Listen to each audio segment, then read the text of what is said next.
Ito po yung ating fish fillet with mashed and fried potatoes.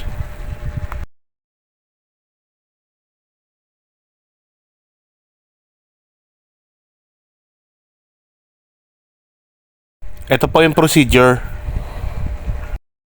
So pinagulong po natin yung ating mga isda sa harina na merong pepper, asin, tsaka pampalasa. Yung isda pong ginamit ko dito ay yung matang baka or yung big-eyed scad sa English. Bali wala na pong buto yung mga isda na to.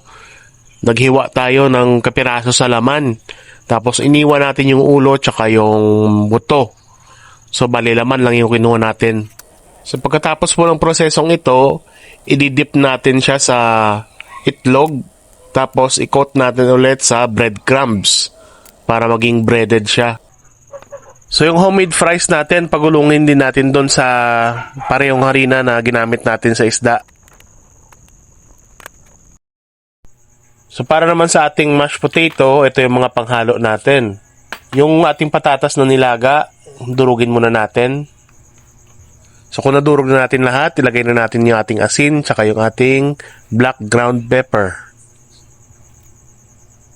Next, ilagay na natin yung ating carrots, sibuyas, cucumber, tsaka yung ating cheese. Then, mix natin mabuti. Yung iba po naglalagay dito ng boiled egg.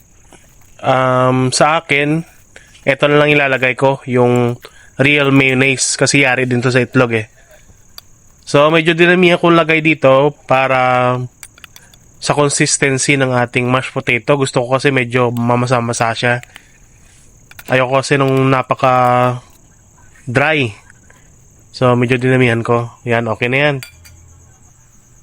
Sunod po sa malinis na kawali, maglagay tayo ng oil, tsaka i-fry na natin yung ating mga breaded na fish fillet. Golden brown lang po ito para siguradong maluto sa loob. O pwede ring medyo darker. Basta masigurado nyo na luto na siya. Malalaman nyo naman pa pagluto na. Wala nang masyadong tilamsik ng oil kagaya nito. Tsaka lumulutang na siya. Kunin na natin.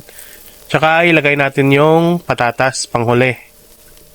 Yung ating kinot na patatas sa harina. Lagay na natin lahat. Maluluto din naman yan. Pero kaya nang magtansya.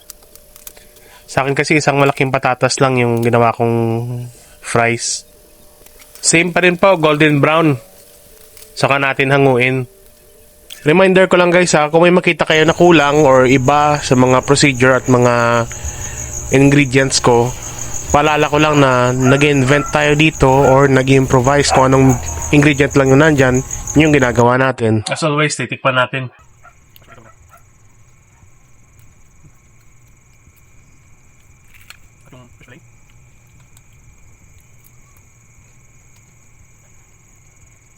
Yung fries natin. Iba talaga guys pagka homemade ng mga pagkain, walang masyadong chemical. Siyempre alam mo malinis kasi ikaw gumawa. So kung gusto nyo, sundan nyo lang yung sa video. Hanggang sa muli, paalam.